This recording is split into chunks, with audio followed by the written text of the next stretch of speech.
Salut les découvreurs, c'est Vincent de les-découvreurs.com. Aujourd'hui, je vais te parler de te comparer. Alors souvent, on entend dire ne te compare pas aux autres, voilà, ça sert à rien, chacun son projet, son parcours, ça va te rabaisser, c'est inutile. Alors pour moi, c'est un très mauvais discours et je vais t'expliquer pourquoi je te conseille très vivement de te comparer. Donc se comparer, déjà, c'est trouver en fait un repère, c'est se situer. C'est pour ça que c'est hyper intéressant. Après, on se compare à quoi? Il y a deux façons de se comparer, c'est soit aux autres, c'est souvent ce à quoi on pense quand on parle de comparaison, et se comparer à soi, mais lors de périodes antérieures.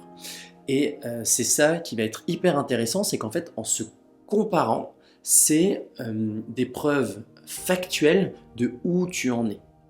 Est-ce qu'il y a eu du progrès? Est-ce qu'il y a eu une différence?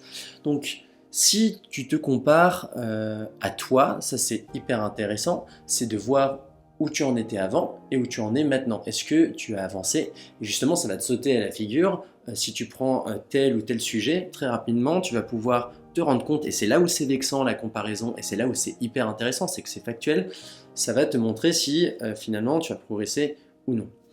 La comparaison par rapport aux autres, alors, elle est intéressante si tu te compares aux bonnes personnes. Tu as peut-être des objectifs dans la vie, il y a peut-être des gens dont la situation te font envie, compare-toi à ces gens-là. Et en fait, il y a deux façons de le vivre. Soit tu vas les jalouser, te dire que toi tu n'as pas de chance, qu'eux ont beaucoup de chance, que la vie est injuste, ou la deuxième façon qui est beaucoup plus productive à mon sens, c'est les prendre en exemple. Pas forcément intégralement, mais il y a sûrement des choses à prendre pour toi, puisqu'ils sont à un niveau, ils sont dans une situation que toi-même tu souhaiterais pour toi.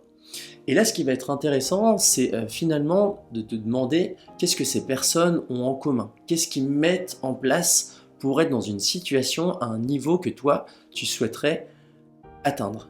Et c'est là où ça peut être assez violent, et il y a une dimension très égotique, en fait, très vexante, c'est de se dire, en fait, cette personne, elle n'est pas bien différente de moi. Très souvent, tu vas t'en rendre compte, c'est que des personnes vont mettre des choses en place, vont travailler à tel ou tel objectif, tel ou tel progrès, jour après jour, mais c'est pas des surhommes, c'est pas des surfemmes.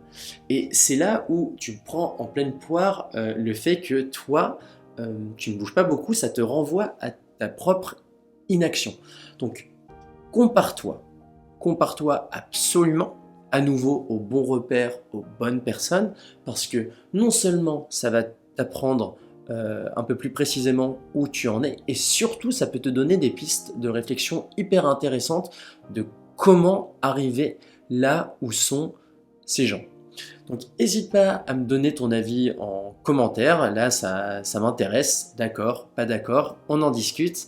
Et en tout cas, je te dis à très bientôt.